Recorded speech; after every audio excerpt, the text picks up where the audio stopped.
They say a picture says a thousand words, and so that picture you're looking at is mid 70s, maybe to late 70s, um, and it's the young Lee Paul Duffy and his protector, the lovely Lorna Lancaster. I mean, I'm done with not only Teesside books, but true crime in general. I had my book Michael Showers done for a while, but I've been holding it back for specific reasons I'm not going to go into. But there's not a true crime book on the planet I would want to go into that now. But a few year back, I'm just trying to think. So the first book was 2018. That was The Whole of the Moon, and I did the Blood Moon 2019. What was the next one? A Very South Bank Story 2020, and a couple of documentaries as well. So the first one was The Whole of the Moon, and the other one was Too Far Too Soon. So I did overall 5 Lee Duffy projects in all, and yeah, it was what a journey that was. Really insightful, really captivating. Um, wasn't for everyone. There was a lot of people that got upset. I did it purely from a writer's point of view. I think I'm not the only one out there who finds that story riveting. I know a lot of people. I know like a few kind of famous people. Even Martin O'Neill has read them Lee Duffy books. Bruce Rioch, the Middlesbrough manager, I know because I sent him and I've discussed it with him. Um, but that picture you're looking at is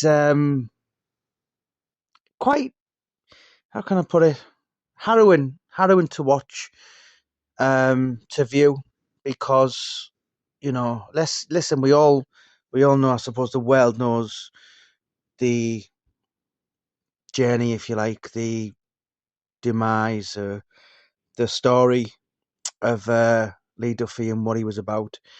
But for a writer, when I kind of take projects on, I like to find out the reason why. What made Paul Sykes behave the way he did, what made Lee Duffy become who he was, and that picture kind of tells the tale, I think. He's obviously a young, vulnerable boy, and Lorna was. Lorna could fight like the devil. She took him under his wing.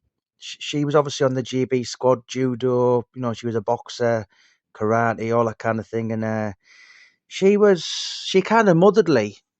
And he would spend many hours walking the streets of South Bank, and I think that picture kind of captures it. Those who, as I said, I'm not going to bang on about the books. They were the social history, if they like. They're done and they're gone. I certainly won't be going on my way to write any more true crime books. After this Michael Showers one, anyway. But that picture, it just, if you've read the books, that picture you'll totally get what I'm trying to emphasize. There's since people come along and tried to kind of jump on the back and, fit 20 years worth of stories in an 8-week, 9-week friendship. When I done them books, I'd like to think I did it from an educational research, um, and at the end, when his best friend said to me, "You got them books bang on," when the guy who held him when he died read it and said the same, and also the guy who did 10 months on remand for the conspiracy to murder him said, "You got them absolutely spot on." That kind of meant it, but yeah, they were quite emotional to do, and